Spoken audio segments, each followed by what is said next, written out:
ସମସ୍ତେ ଶୁଣ, ଆଜି ପଞ୍ଚମୀ। ଆଜି ରାତିରେ ଆମ ଗାଁରେ ସର୍ପ ମଣିଷ ବୁଲିବ। ତାକୁ ଦେଖିବା ଶୁଭ ନୁହେଁ। ସେଥିପାଇଁ କିଏ ବି ଘରରୁ ବାହାରକୁ ଆସିବନି। ସାବଧାନ ରୁହନ୍ତୁ। ପ୍ରଭୁ ସାର୍, ପ୍ରଭୁ ସାର୍।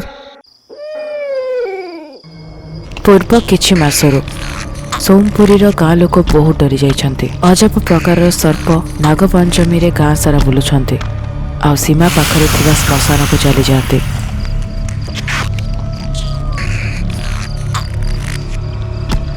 ସେହି ସର୍ପ ମାନବକୁ ଦେଖୁଥିବା ଲୋକ ଜ୍ୱରରେ ପୀଡ଼ିତ ହୋଇ ରୋଗାଗ୍ରସ୍ତ ହୋଇପଡ଼ନ୍ତି ଆଉ 3 ଦିନ ଯାଏଁ ନ ଖାଇ ପିଇ ଅଚେତ ହୋଇପଡ଼ନ୍ତି। ତୃତୀୟ ଦିନ ଯେତେବେଳେ ଚେତା ଫେରେ, ସେହି 3 ଦିନ ପର୍ଯ୍ୟନ୍ତ ତାଙ୍କ ଚର୍ମ ସବୁ ସର୍ପ ଚର୍ମରେ ପରିବର୍ତ୍ତନ ହୋଇ ତୃତୀୟ ଦିନ ଚର୍ମ ଘୋଳ ବାହାରିବା ଯାଏ ସେମାନେ ଆଖି ଖୋଲିଥାନ୍ତି।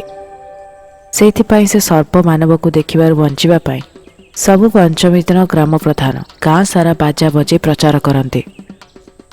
ସେ ସର୍ପ ମଣିଷକୁ ପଛରୁ ଚାକୁରୁ ମାରି ପକେଇବା। ଆପଣ ମାନେ ଡରୁଛନ୍ତି କାହିଁକି? ତମ ପାଖ ଗାଁରୁ ସେଥିପାଇଁ ଏସବୁ କହୁଛ। ତମେ କଣ ଭାବୁଛ ଆମ ମୁଣ୍ଡରେ ସବୁ ଆସିନି? ଆମର ସାହସ ନାହିଁ। ହେଲେ ତାକୁ ମାରିନ କାହିଁକି? ସେ ସର୍ପ ମଣିଷ କାହାର କିଛି କରୁନି। କିଛି ଲୋକ ମାନୁଛନ୍ତି ଯେ ସେ ଆମ ଗାଁର ଭଲ ପାଇଁ ଆସିଛି, ସେଥିପାଇଁ ଲୋକମାନେ ମାରନ୍ତିନି ତାକୁ। ତ ସେ କଣ ତମ ଗାଁର ପ୍ରଭୁ? ପ୍ରଭୁ ନା ଭୂତ ସେ ସବୁ ତ ଜଣା ନାହିଁ, ହେଲେ ଏବେ ଯାଏ ତାହା ଯୋଗୁଁ କିଏ ବି ମରିନି। ଗାଁ ଲୋକମାନେ ବି ବିଚିତ୍ର। ଯଦି ଭଲ ଲୋକ ମଶାଣିରେ ମଝି ରାତିରେ ଯାଉଛି କାହିଁକି? ଜଣା ନାହିଁ, ଅନ୍ଧାର ହଉଛି। ଯଦି ଜାଣିବାର ଅଛି ଆଜି ରାତିରେ ଆମ ଗାଁରେ ରହିଯାଅ। ସେ ସର୍ପ ମଣିଷ ଆଗରେ ଯାଇକି ପଚାର। ବାପରେ, ଅନ୍ଧାର ହଉଛି। ଆରେ ମତେ ବହୁତ ଦୂରକୁ ବି ଯିବାକୁ ପଡିବ। ଏହା କହି ସେ ଶୀଘ୍ର ଗାଁକୁ ଚାଲିଗଲା। ଅନ୍ଧକାର ହୋଇଗଲା। ସମ୍ପୂର୍ଣ୍ଣ ଗାଁ ସୁନସାନ ହେଇ ପଡ଼ିଲା। ଅଧା ରାତି ହେବା ପରେ କେଉଁ ଜାଗାରୁ ସର୍ପ ମାନବ ବାହାରିଲା। ରାସ୍ତାରେ ଚାଲୁଥିଲା। ଗାଁ ସୀମା ପାର କରି ସେ କବରସ୍ଥାନ ଭିତରକୁ ଚାଲିଗଲା।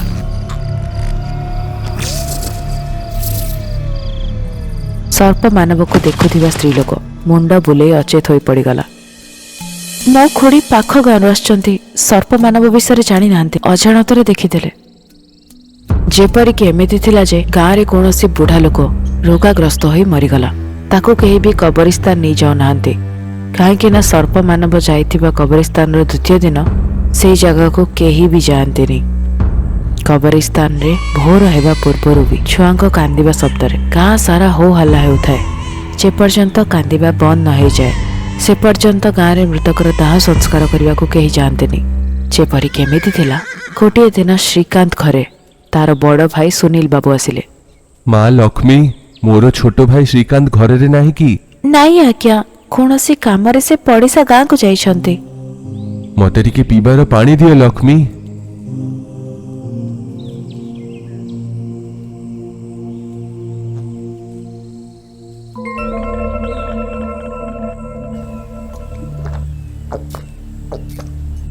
ଠିକ ଅଛି, ଆସିଲେ ମୋ ସହିତ ଦେଖା କରିବାକୁ କୁହ।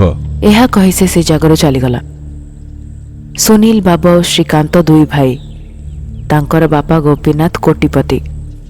ବାପାଙ୍କ ମୃତ୍ୟୁ ପରେ ସମ୍ପତ୍ତିରେ 2 ଜଣଙ୍କୁ ସମାନ ଅଧିକାର ମିଳୁ, କିନ୍ତୁ ଶ୍ରୀକାନ୍ତ ସମ୍ପତ୍ତିରୁ ଗୋଟିଏ ଟଙ୍କା ବି ନ ନେଇ କଡ଼ା ପରିଶ୍ରମ କରି ସ୍ତ୍ରୀ ଲକ୍ଷ୍ମୀ ସହ ଗୋଟିଏ ଛୋଟିଆ ଭଡ଼ା ଘରେ ରହୁଥିଲା। କିନ୍ତୁ ସୁନୀଲ ବାବୁ ଇନ୍ଦ୍ର ଭବନ ଭଳି ମହନରେ ଶାନ୍ତିରେ ଏକୁଟିଆ ରହୁଥିଲା। ଅଧା ରାତି ପରେ ନଗ୍ନ ହୋଇ ବସି ଲକ୍ଷ୍ମୀର ଆଖିରୁ ବଞ୍ଚେଇକି ଆଣିଥିବା ଛୋଟ ଭାଇର କପଡ଼ାକୁ ତନ୍ତ୍ରମନ୍ତ୍ର ବିଦ୍ୟାରେ ରଖି ମାଟିର କଣ୍ଢେଇ ତିଆରି କରି ସେଥିରେ ଲବଙ୍ଗରେ ଆଖି ତିଆରି କରି ନିଜ ଭାଇକୁ ମାରିଦେବା ପାଇଁ ତନ୍ତ୍ର ବିଦ୍ୟା କରୁଛି। ପ୍ରେତ ଗୁଞ୍ଜା ସମାଧି କୁଡୋ ଜପଦେ का नाशनम दुष्ट जादू टोना चरण की करम फलम आवहना। ଦୀପ ଲିଭିଯାଏ ତନ୍ତ୍ର ବିଦ୍ୟା ଦ୍ୱାରା ହୋଇଥିବା ରଙ୍ଗୋଲିରେ ପଡ଼ି ସୁନୀଲ ବାବୁ ନିଜ ଆଖି ଖୋଲିଲେ। ଅମାବସ୍ୟା ପରେ ଆସୁଥିବା ସେ ରାତିରେ ଯାଦୁଟୋନା କରିବା ପାଇଁ ଉପଯୁକ୍ତ। ଏଟା ଅଷ୍ଟମ ପଡାମୀ। ତାହା ଉପରେ 8 ଥର ଯାଦୁଟୋନା କରିଲି, ହେଲେ ଅସଫଳ ରହିଲି। ମୁଁ କାହିଁକି କିଛି କରିପାରୁନି? ଗୁରୁଙ୍କ ପାଖରେ ଯିବାକୁ ପଡ଼ିବ।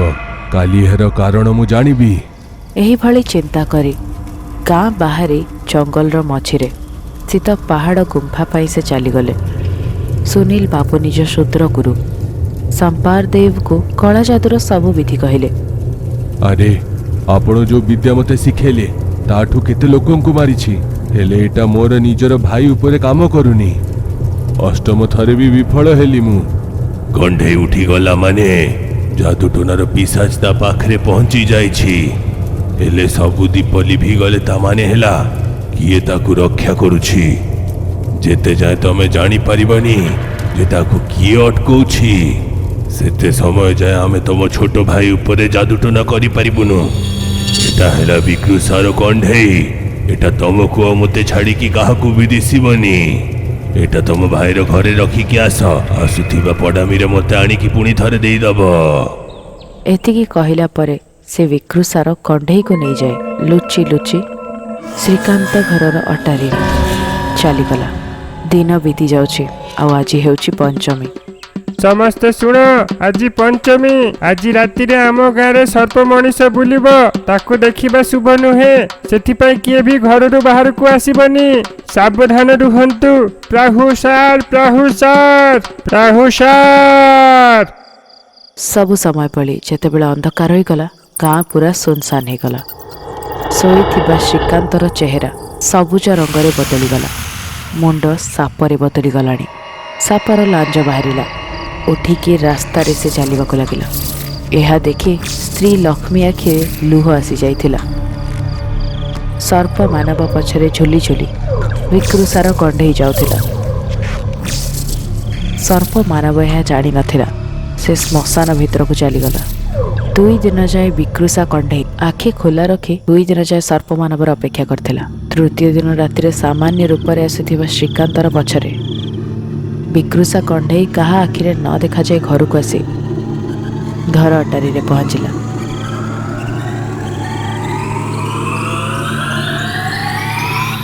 सकाळु सुनील बाबू निज सान भाई घर को आसी कुशल समाचार पचारिबा जोगु समस्तଙ୍କ ଠାରୁ ଲୁଚି ଅଟାରୀରେ ଲୁଚିଥିବା ବିକୃସାର କଣ୍ଢେଇକୁ ଥଳିରେ ପକେଇକି ଚାଲିଗଲା। କିନ୍ତୁ ସାମାନ୍ୟ ମଣିଷ ରୂପ ଧରି କବରିସ୍ତାନରୁ ଫେରୁଥିବା ଶ୍ରୀକାନ୍ତ ଅନୁଭବ କଲା ଯେ କୌଣସି ଶକ୍ତି ତା ପଛରେ ଥିଲା। ଏହି ବିଷୟରେ ସେ ସ୍ତ୍ରୀକୁ କହିଲା। କଣ ଶକ୍ତି? କେମିତି ଦେଖାଯାଏ ସେ? ମୁଁ ଦେଖିନି ଲକ୍ଷ୍ମୀ ହେଲେ ଏମିତି ଲାଗୁଛି ମୋ ପଛେ ପଛେ ସେ ଆମ ଘରକୁ ଆସିଗଲା। ଏମିତି ହେଲେ କେମିତି ଚଳିବ? ତମେ ପ୍ରତି ମାସରେ ପଞ୍ଚମୀ ଦିନ ସର୍ପ ମାନବ ହେଇ ବାହାରି ଯାଉଛ। ତମର କିଛି ହେଲେ ମୋର କଣ ଜଣା ପଡିବ? ଚିନ୍ତା କରିବନି ମୋତେ କିଛି ହବନି। ଯଦି ମୋ ଉପରେ ବିପଦ ଆସୁଛି ହେଲେ ଆମ କୂପ ପାଣି ଲାଲ ହେଇଯିବ। କୂପ ପାଣି ଲାଲିଆ ହେଇଗଲେ ବୁଝିଯିବ ମୁଁ ବିପଦରେ ଅଛି। ହେଲେ ମୋତେ ଖୋଜିକି ଆସିଯିବ। ଠିକ ଅଛି। ଦିନ ବିତି ଯାଉଛି। ସୁନୀଲ ବାବୁ ସେ କଣ୍ଢେଇଟିକୁ ନେଇ ସଂପାର ଦେବ ପାଖକୁ ଚାଲିଗଲା। संपार देव से कंढे को नियारे फोपाड़ी मंत्र पढ़ुचे। दुष्ट प्रेत लोचनम प्रेत लोकेश पशुला निरंजम निरांत निर्वकलम प्रेत प्रेतम पशुला प्रभोजनम। सी मनीष नुहे सी गोटे सर्प मनीष। से जहा किछि भी देखिला सब कहिदेला। ओ नाग जन्म। नाग जन्म ता माने कोन होची गुरु? सीए पंचमी राति आसिले अधा मनीष अधा नाग रूप आसिकी मशाणी रे निज शरीर को छाड़ी गोटे आत्मा हो जाए जाए कि मृत मार गर्भरे प्रवेश करुछि आ पुणी थरे जन्म निए। पष्टीर पूरा राति रे गोटे छोट छुआ परी कांदिकी मरिकी पुणी थरे तुम छोट भाईर रूप आसी जाए। ताकू ही नाग जन्म कुहा हुए। जादूटोना 90 दिनर कम बयसर छुआ उपरे काम करूनी। तम भाई प्रत्येक मासरे मरी जाओ पुणी थरे बंची उठे। तेथिपाई तमे जो जादू चलौछ सेटा काम करूनी। सीए गोटे बिलुआ का पुरुष गोटे से निज घोड़ा को छाड़ी के आउ किछि भी जानुनी। एमिति गोटे व्यक्ति को विद्या केमिति आसी पारे? नाग जन्मरे प्रत्येक मासरे मरी की बंची उठे एटा मते विश्वास होनी। आसुथिबा पंचमी रे आमे 2 जण मशाणी रे जीवु। दिन बीती जाउछे। ପଞ୍ଚମୀର ଦିନ ଆସିଗଲା। ସମସ୍ତେ ଶୁଣ, ଆଜି ପଞ୍ଚମୀ। ଆଜି ରାତିରେ ଆମ ଗାଁରେ ସର୍ପ ମଣିଷ ବୁଲିବ। ତାକୁ ଦେଖିବା ଶୁଭ ନୁହେଁ। ସେଥିପାଇଁ କିଏ ବି ଘରରୁ ବାହାରକୁ ଆସିବନି। ସାବଧାନ ରୁହନ୍ତୁ। ପ୍ରାହୁସାର ପ୍ରାହୁସାର। ଅନ୍ଧାର ହେଇଗଲା। ପୁରା ଗାଁ ଥିଲା ସୁନସାନ। ଜଣା ନାହିଁ, ମତେ ବହୁତ ଡର ଲାଗୁଛି। ତମେ ଏଥରକ ଯାଅନି। ଯଦି ଯିବିନି ମୁଁ ମୋ ମାର ଗର୍ଭରେ ପୁଣି ଥରେ ଜନ୍ମ ନେଇ ପାରିବିନି। ଚିନ୍ତା କରିବନି ଲକ୍ଷ୍ମୀ, ଯାହା ବି ହବ ଆମ ଭଲ ପାଇଁ ହବ। ଅଧା ରାତି ହେବା ପରେ ଶ୍ରୀକାନ୍ତ ସର୍ପ ମାନବରେ ବଦଳି ଗାଁରେ ସେ ଚାଲି ଚାଲି ଯାଉଛି। କିଛି ବି ଶବ୍ଦ ନ କରି ସୁନୀଲ ଆଉ ତାନ୍ତ୍ରିକ ସର୍ପମାନବ ପଛରେ ଚାଲୁଛନ୍ତି। ସର୍ପମାନବ କବରିସ୍ତାନକୁ ଯାଇ ଗୋଟିଏ କବର ପାଖରେ ସୁରଙ୍ଗରେ ଚାଲିଗଲା। ଚାଲ ଗୁରୁ, ଆମେ ଭିତରକୁ ଯିବା। ତାହାର ମୁହଁ ଦେଖିଦେଲେ ଆମେ 3 ଦିନ ପାଇଁ ଜ୍ଞାନ ହରେଇବୁ। ଆମକୁ ସକାଳ ହେବାର ଅପେକ୍ଷା କରିବାକୁ ପଡ଼ିବ। ସୂର୍ଯ୍ୟୋଦୟ ପରେ ସୁଡ଼ଙ୍ଗରେ ଯାଇ ଦେଖିଲା ପରେ ଭିତରେ ଗୋଟିଏ ତଟରେ ମାନବ କୃତିରେ ମୃତ ପଡ଼ିଥିଲା ଶ୍ରୀକାନ୍ତ। ଆକୁ କାଟିକି ମାରି ପକେଇବି? ସିଏ ମରି ସାରିଛି। ମରିଥିବାକୁ କଣ ମାରିବ? ଚାଲ ଉପରକୁ। କବରରୁ ଯେତେବେଳେ ବାହାରକୁ ଆସି ଦେଖିଲେ ପାଖରେ ଥିବା ସୁଖା ତୁଳସୀ ଗଛରେ ଗୋଟିଏ ଛୋଟିଆ ଗଛ ବାହାରିଲା। ଏ କବର ମୋର ମାର। ମତେ ଜଣା ଅଛି, ତମ ଛୋଟ ଭାଇର ଆତ୍ମା ତମର ମାର ଗର୍ଭରେ ପଶିକି ଗୋଟେ ଗଛ ରୂପରେ ସେ ପୁଣି ଥରେ ଜନ୍ମ ନେବ, ଦେଖିବ। ଯେତେବେଳେ ସେମାନେ ଦେଖୁଥିଲେ ତେବେ ସେ ଗଛଟି ଅଙ୍କୁରିତ ହୋଇ ଗୋଟିଏ ଅଣ୍ଡା ବାହାରିକି ପଡ଼ିଗଲା। ସେ ଅଣ୍ଡାରୁ କୁକୁଡ଼ା ଭଳି ଗୋଟେ ଛୋଟିଆ ଛୁଆ ଜନ୍ମ ହେଲା। ସନ୍ଧ୍ୟା ଯାଏ ସେ ଗୋଟେ ସାମାନ୍ୟ ଛୁଆରେ ବଦଳିଗଲା। ଆଉ ଭୋକରେ ସେ କାନ୍ଦୁଥିଲା। ସେ କାନ୍ଦିବାର ଶବ୍ଦ ଶ୍ମଶାନରେ ଶୁଣାଯାଉଥିଲା। ସିଏ ସୂର୍ଯ୍ୟ ଉଠିବା ଆଗରେ କାନ୍ଦି କାନ୍ଦିକି ମରିକି ତମ ଭାଇର ଶରୀରରେ ପଶି ପକାଏ। ଏମିତି ହେବା କଥା ନୁହେଁ। ଆମକୁ ନିଜ ଗୁଫାରେ ନେଇକି ଯିବାକୁ ପଡ଼ିବ। ଏହା କହି ଛୁଆକୁ ଗୋଟିଏ ଥଳିରେ ପୂରେଇକି ଚାଲିଗଲେ। ସୁନା କବଚର ପିଞ୍ଜରା ଶିଶୁ ରୂପୀ ତମ ଛୋଟ ଭାଇର କ୍ଷୁଧାକୁ ମିଟେଇଲେ ସିଏ ମରିବନି। ଆଉ ଯଦି ବି ସିଏ ମରିଗଲା ହେଲେ ତା ଆତ୍ମା ଏ ସୁନାର ପିଞ୍ଜରାରୁ ବାହାରକୁ ଯାଇପାରିବନି। ଆସୁଥିବା ପୂର୍ଣ୍ଣିମା ଆଗରେ ଅଣ୍ଡାରୁ ଜନ୍ମ ହେଇଥିବା ଏ ଆତ୍ମା ଶ୍ରୀକାନ୍ତର ଶରୀରକୁ ନ ଗଲା ତ ସେ ପବନରେ ବିଲୀନ ହେଇକି ନଷ୍ଟ ହେଇଯିବ।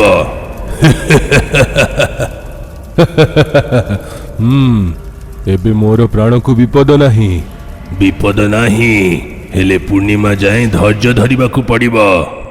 ସକାଳ ହେବା ପରେ ବି ସ୍ୱାମୀ ଘରକୁ ନ ଫେରିବାରୁ ଲକ୍ଷ୍ମୀ ଏବେ ଚିନ୍ତିତ। ତେବେ ତାକୁ ଶ୍ରୀକାନ୍ତ କହିଥିବା ଶବ୍ଦ ମନେ ପଡ଼ିଲା। ଆଉ ସେ ପଛ କୂଅରେ ଦେଖିଲା। ମୁଁ ବିପଦରେ ପଡ଼ିଲେ ଆମ କୂପର ପାଣି ଲାଲିଆ ହେଇଯିବ। ଯଦି କୂପର ପାଣି ପୁରା ଲାଲିଆ ହେଇଯାଏ ହେଲେ ବୁଝିଯିବ ବିପଦ। କୂଅର ପାଣି ରକ୍ତ ଭଳି ଲାଲ ହେଇଯାଇଛି। ୟା ଅର୍ଥ ମୋ ସ୍ୱାମୀ ସଙ୍କଟରେ ଅଛନ୍ତି। ଏହା ଚିନ୍ତା କରି କବରିସ୍ତାନ ଆଡ଼କୁ ସେ ଦୌଡ଼ୁଥିଲା। ଆତ୍ମା ନଥିବା ତମ ନିର୍ଜୀବ ସ୍ୱାମୀର ଶରୀରକୁ ତମକୁ ଦେଖିବା କଥା ନୁହେଁ। ଯଦି ତାକୁ ଦେଖିବ ତ ଶରୀର ଭସ୍ମ ହେଇଯିବ। ସେଇ ଶବ୍ଦ ଗୁଡ଼ିକୁ ମନେ ରଖି ସେ ପୁଣି ଥରେ ଫେରିଗଲା ନିଜ ବାପା କୁବୁସା ପାଖକୁ। ସେ ଜସ୍ମିକା ନଦୀର ପାଖକୁ ଯାଉଛି। ମା, ତମର ବାହା ହେଇଯାଇଛି। ଏବେ ତମେ ନିଗିନ ଜାତିର ନୁହେଁ। ମାନବ ଜନ୍ମକୁ ଗଲେ ତମେ ଆଉ ଏ ଲୋକକୁ କେବେ ବି ଫେରି ପାରିବନି। ସେ କଥା ଗୁଡ଼ିକୁ ମନେ ପକାଇ ତା ଆଖିରେ ଲୁହ ଆସିଗଲା। ସ୍ୱାମୀକୁ ବଞ୍ଚାଇବାର କୌଣସି ରାସ୍ତା ହିଁ ଦେଖାଯାଉନଥିଲା। ସେଥିପାଇଁ ସେ ଜଙ୍ଗଲରେ ବସିକି କାନ୍ଦୁଥିଲା। ଯେତେବେଳେ ଅଧା ରାତି ହେଉଥିଲା କେଉଁ ଜାଗାରୁ କୌଣସି ମନ୍ତ୍ର ଶୁଣାଯାଉଥିଲା। ଉଠିକି ସେଇ ମନ୍ତ୍ରକୁ ସେ ଅନୁସରଣ କଲା। ସେଇ ମନ୍ତ୍ର ଆସୁଥିବା ଘର ଭିତରକୁ ଯାଇ ଦେଖିଲା ବେଳକୁ ମନ୍ତ୍ରବାଲି କାକି। ତୁ କିଏ? ଏତେ ରାତିରେ ଏଇଠି କ'ଣ କରୁଛୁ? କାକି ଆଗରେ ସେ ସବୁ କହିଲା ଯାହା ଘଟିଥିଲା। କ'ଣ ତୁ ନାଗିଣୀ ଜାତିର କିଏ? ତେବେ ତୁ ଗୋଟେ ମଣିଷକୁ ବାହା ତୁ କାହିଁକି ଆଉ କେମିତି ହେଲୁ? ସୋମପୁରୀର ଗୋଟିଏ କୋଟିପତି ଗୋପୀନାଥଙ୍କର 2 ଜଣ ପୁଅ ଥିଲେ। ବଡ଼ ପୁଅ ଥିଲେ ସୁନୀଲ ବାବୁ। ସେ ସବୁବେଳେ ନିଶା କରୁଥିଲା, ଜୁଆ ଖେଳୁଥିଲା, ନିଜ ଘରର ମାନ ସମ୍ମାନ ମାଟିରେ ମିଶଉଥିଲା। ସେଇ ରାଗରେ ତାକୁ ଘରୁ କାଢିଦେଲେ। ଚାଲି ଯାଅ, ତମକୁ ମୋର ସମ୍ପତ୍ତିର କିଛି ମିଳିବନି। ମୋ ଘରରୁ ବାହାରି ଯାଅ। ଏହିଭଳି ଘର ଛାଡ଼ିକି ଯିବା ପରେ ସୁନୀଲ ବାବୁର ଦେଖା ଗୋଟେ ତାନ୍ତ୍ରିକ ସହ ହେଲା। ତା ସହିତ ମିତ୍ରତା କରି ତା ସହିତ ଗୁମ୍ଫାରେ ରହୁଥିଲେ। ଗୁରୁ ମୁଁ ଯଦି ମୋର ବାପାକୁ ମାରି ପକେଇବି ହେଲେ ସବୁ ସମ୍ପତ୍ତି ମୋର। ଯଦି ତମେ କାହାକୁ ମାରିବ ହେଲେ ସେ ପ୍ରେତାତ୍ମା ହେଇକି ପ୍ରତିଶୋଧ ନବ। ହଠାତ୍ ମରିଥିବା ଲୋକମାନଙ୍କର ଅଭିଶାପ ଲାଗିକି ତମର ମୃତ୍ୟୁ ଦେଖିକି ନ ଦେଖିବା ଯାଏ ସେମାନେ ଶାନ୍ତ ହେବେନି। ସେଥିପାଇଁ ତମେ ଯାଦୁଟୋନା କରିକି ନିଜ ବାପାକୁ ମାରି ପକାଅ, ଯେମିତି ଏ ଲାଞ୍ଛନ ତମ ଉପରେ ନ ଲାଗେ। ଯାଦୁଟୋନା କଲେ ଆତ୍ମାର ସ୍ମୃତି ପୋଛି ହେଇଯାଏ। ଆପଣଙ୍କୁ ତ ଏ ବିଦ୍ୟା ଆସୁଛି ନା, ମୋ ଜାଗାରେ ଆପଣ ହିଁ ମୋ ବାପା ଉପରେ ଯାଦୁଟୋନା କରିଦିଅନ୍ତୁ। ମୋର ବିଦ୍ୟା ମୋ ସହିତ ହିଁ ସରି ଯାଇଥାନ୍ତା। ଯେତେବେଳେ ମୁଁ ୱାରିସ୍ ପାଇଁ ଭାବୁଥିଲି ସେତେବେଳେ ତମେ ମୋତେ ମିଳିଲ। ମୁଁ ତମକୁ ସବୁ ଯାଦୁଟୋନା ଶିଖେଇବି, ଆକୁ ନିଜ ବାପା ଉପରେ ପ୍ରୟୋଗ କର। ସେଇ ଶୂଦ୍ର ତାନ୍ତ୍ରିକ ଠାରୁ ତନ୍ତ୍ର ବିଦ୍ୟା ସବୁ ଶିଖି ସେ ପୁଣି ଥରେ ଘରକୁ ଫେରି ଆସିଲା, ଯେମିତିକି ସେ ସମ୍ପୂର୍ଣ୍ଣ ବଦଳି ଯାଇଛି। ସମସ୍ତେ ଶୋଇଗଲା ପରେ ସେ ନିଜ ବାପା ଉପରେ ତନ୍ତ୍ର ବିଦ୍ୟା କଲା। ଗୋପୀନାଥ ବାବୁଙ୍କର 13 ଦିନ ଯାଏ ଅସହ୍ୟ କଷ୍ଟ ପାଇ ତାଙ୍କର ନିଧନ ହୋଇଗଲା। ନିଜର ବାପାଙ୍କ ମୃତ୍ୟୁ ଦିନ ସେ ନଗ୍ନ ହୋଇ ଘର ପଛରୁ କଣ୍ଢେଇଟେ ବାହାର କଲା, ଯାହାକୁ ସେ ବହୁତ ଆଗରୁ ପୋତି ଦେଇଥିଲା। କଣ ମୋତେ ଘରରୁ ବାହାର କରିବ? ଏବେ ଦେଖ, ତମେ ପୃଥିବୀର ନିଜେ ହିଁ ଚାଲିଗଲ। ଏବେ ସବୁ ସମ୍ପତ୍ତି ମୋର। ମୋ ସମ୍ପତ୍ତିରେ ଆଖି ଲଗେଇଲେ ମୁଁ କାହାକୁ ବି ଛାଡ଼ିବିନି। ଶ୍ରୀକାନ୍ତ ଯିଏ ଝରକା କଡ଼ରୁ ଅନଉଥିଲା ସେ ଡରିଗଲା। ଏମିତିରେ ବି ସେ ବହୁତ ଡରୁଆ। ଭାଇ ଯାଦୁଟୋନା କରିକି ବାପାଙ୍କୁ ମାରି ପକେଇଛି, ହେଲେ ସେ ମୋତେ ବି ଛାଡ଼ିବନି। ମୋର ବାପାଙ୍କ ପରି 13 ଦିନ କଷ୍ଟ ଭୋଗିକି ମରିବାଠୁ ଭଲ ମୁଁ ନିଜ ପ୍ରାଣ ଦେଇଦିଏ। ଏହା ଚିନ୍ତା କରି ସେ ନିଜର ପ୍ରିୟ ଘୋଡ଼ା ଉପରେ ବସି ଘରୁ ଦୌଡ଼ି ପଳାଇ ଜସ୍ମିତା ନଦୀରେ ଡେଇଁ ପଡ଼ିଲା।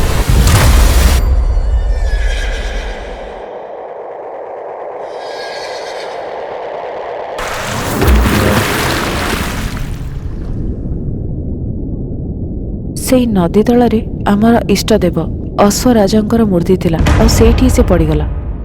ତେବେ ମୁଁ ଆଉ ମୋ ବାପା କୁବୁସା ସେଇ ଜାଗାରେ ହିଁ ଥିଲେ। ମୋର ହେଇଥିବା ଜଇଁ ଘୋଡ଼ାରେ ବସିକି ଆମ ଲୋକକୁ ଆସିବ। ଛୋଟବେଳରେ ଲକ୍ଷ୍ମୀର କୁଣ୍ଡଲି ଦେଖିଥିବା ଲୋକମାନେ କୁଲଗୁରୁ କହିଥିଲେ। ଶ୍ରୀକାନ୍ତ ମୋ ବାପା କୁବୁସାଙ୍କୁ ଯାହା କିଛି ଘଟିଥିଲା ସବୁ କହିଲା। ତା ମାନେ ତମେ ଯୋଉଠି ବି ଥିବ, ତମ ଦ୍ୱାରା ବ୍ୟବହାର କରିଥିବା ସବୁ ବସ୍ତୁକୁ ସିଏ ତମ ଉପରେ ଯାଦୁଟୋନା କରିକି ମାରି ପକେଇ ପାରେ। ମୁଁ 13 ଦିନ ଯାଏ କଷ୍ଟ ସହିପାରିବିନି, ସିଏ ମୋତେ ଛାଡ଼ିବନି, ମୁଁ ତାଠୁ ବଞ୍ଚି ପାରିବିନି। ବଞ୍ଚି ପାରିବ, କେବଳ ନାଗ ଜନ୍ମ ହିଁ ତମକୁ ବଞ୍ଚେଇ ପାରିବ। ମୋ ଝିଅ ସାଙ୍ଗରେ ବାହା କଲେ ତମକୁ ନାଗ ଜନ୍ମ ମିଳିବ। ମୋର ଝିଅ ମଣିଷ ହେଇଯିବ, ହେଲେ ତମେ ନାଗିନ ଜାତିର ହେଇଯିବ। ପ୍ରତ୍ୟେକ 21 ଦିନରେ ମରିକି ପୁଣି ଥରେ ବଞ୍ଚି ଉଠିବ। ତାପରେ ଖରାପ ଶକ୍ତି ତମ ଉପରେ କାମ କରିବ ନାହିଁ। ତମେ ପ୍ରତ୍ୟେକ ପଞ୍ଚମୀ ଦିନରେ ସର୍ପ ମାନବ ବନିବ। ସକାଳ ହେବା ଆଗରେ ନିଜ ଶରୀରକୁ ଛାଡ଼ିକି ତମ ମୃତ ମା କିମ୍ବା ଭଉଣୀର ଗର୍ଭରେ ପୁଣି ଥରେ ପଶିକି ଗୋଟେ ଦିନ ଭିତରେ ତମେ ଗୋଟେ ଗଛର ଅଣ୍ଡା ରୂପରେ ଜନ୍ମ ନେଇକି ରାତିରେ ଭୋକରେ କାନ୍ଦିକି ସକାଳ ହେବା ଆଗରେ ହିଁ ତମେ ମରିଯିବ। ତାପରେ ତମର ଆତ୍ମା ତମର ମୂଳ ଶରୀରରେ ଆସିଯିବ।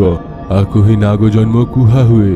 ଯେମିତି ସାପ ନିଜର ଶରୀରକୁ ଛାଡ଼ି ଦିଏ, ସେମିତି ହିଁ ପ୍ରତ୍ୟେକ ମାସରେ ତମେ ନିଜ ଶରୀର ତ୍ୟାଗ କରିକି ତମେ ଆଉ ଥରେ ଜନ୍ମ ନେବ। ହେଲେ ତମର ଭାଇ ତମକୁ କିଛି କରିପାରିବନି। ମୋ ବାହାଘର ଶ୍ରୀକାନ୍ତ ସହିତ ସେଇଠି ହିଁ କରିଦେଲେ। ଲକ୍ଷ୍ମୀ ମନେ ରଖିବ, ତମ ସ୍ୱାମୀର ନିର୍ଜୀବ ଶବ ତମେ କେବେ ବି ଦେଖିପାରିବ ନାହିଁ। ଏମିତି ଦେଖିଦେଲେ ସେ ଶରୀର ଭସ୍ମ ହେଇଯିବ। ତମେ ବାହା ହେଇଗଲ, ଏବେ ତମେ ନାଗିନ ଜାତିର ସଦସ୍ୟ ଆଉ ନାହିଁ। ମାନବ ଶ୍ରେଣୀରେ ଗଲେ ତମେ ଆଉ ଏ ଜଗତକୁ କେବେ ବି ଫେରି ପାରିବନି। ଆମେ ସୁନୀଲର ଘରକୁ ଗଲୁ। ଭାଇ ତମକୁ ନ କହିକି ମୁଁ ବାହା ହେଇଗଲି ଏଟା ଭାବିବନି। କିଛି ପ୍ରତିକୂଳ ପରିସ୍ଥିତିରେ ମୋତେ ଏମିତି କରିବାକୁ ପଡ଼ିଲା। ମୁଁ ବାପାଙ୍କର ମୁଣ୍ଡ ନଇଁଦେଲି, ସେଥିପାଇଁ ମୁଁ ତାଙ୍କର ସମ୍ପତ୍ତିର ଭାଗ ପାଇଁ ଆସିବିନି। ସେଥିପାଇଁ ମୁଁ ନିଜ କଷ୍ଟରେ ହିଁ ମୋର ଜୀବନକୁ ନେବି। ସେଇଥିରଠୁ ଆମେ ଆମ ଜୀବନ ଅଲଗା ବଞ୍ଚୁଥିଲୁ, କିନ୍ତୁ ଜଣା ନାହିଁ କ'ଣ ହେଇଗଲା। ଠିକ୍ ଅଛି, ମୁଁ ସାହାଯ୍ୟ କରିବି। ମୋତେ ସେଇ ଜାଗାକୁ ନେଇ ଚାଲ ଯୋଉଠି ତୋ ସ୍ୱାମୀର ଶରୀର ଏବେ ବି ପଡ଼ିଛି।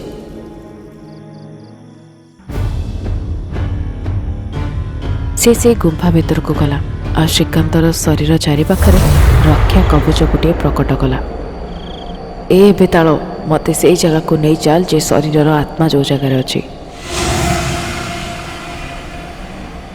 ଲକ୍ଷ୍ମୀକୁ ଘରକୁ ଯିବାକୁ କହି ମନ୍ତ୍ରବାଡ଼ି ପଛରେ ଚାଲି ଚାଲି ଯାଉଛି। ସେଇ ମନ୍ତ୍ରବାଡ଼ି ସିଧା ସମ୍ପାଦେବର ଗୁମ୍ଫାକୁ ଗଲା। ସେଇ ଜାଗାରେ ଉପସ୍ଥିତ ଥିବା ସୁନୀଲ ମନ୍ତ୍ରବାଲିକା ଆଖି ଉପରେ ଛୁରୀ ଫୋପାଡ଼ିଲା। କାକି ସେଇ ଦୁଇ ଜଣଙ୍କୁ ବନ୍ଦୀ କରିଦେଲା। दुष्ट प्रेतलोचनम प्रेतलोकेशम अशूला निरंजनम निरांतक निर्विकपलम प्रेत प्रेतम पशूला प्रभोजनम। से मंत्र पढ़ा संगे संगे विकृषा कण्ढेईर मुहर भूत उड़ी उड़ी जाए श्रीकांत शव को नष्ट करने को गले, किंतु काकी द्वारा तैयारी करा कवच को पार कर आउ भस्म हो गले। ए केते फालतू मंत्र गुड़ाक कौच तु है बदमाश। तोर सान भाई श्रीकांत सबु संपत्ति तो तो नारे छाड़ीदे आसला, तापर भी ताको मारिया को कहीं चाहूचु है। जेतेबेले मोर छोट भाई कहिला ताकू संपत्ति दरकार नहीं, मु सांगे सांगे गुफा को गली और संपार गुरु को कहिली, अरे तुम छोट भाईर जन्म ज्येष्ठ नक्षत्र द्वितीय चरम रे हेछि, त माने होछि बड़ भाई पाई विपद, सेथि पाई तुमको केबे भी विपद आसी पारे, ताकू छाड़ीबनी। सेथि पाई मु ताकू मारिबा पाई जादूटोना कली, हेले नाग जन्म पाई ताकू किछि हेलानी, मते क्षमा करि दियो काकी, मु बुझी गली सबु।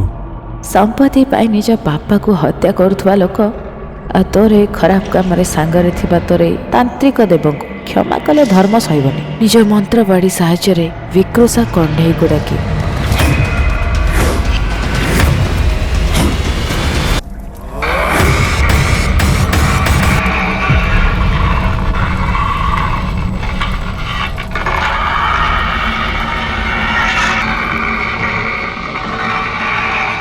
सेई लोक मानकर अंत देख जे तते सृष्टि करिछि।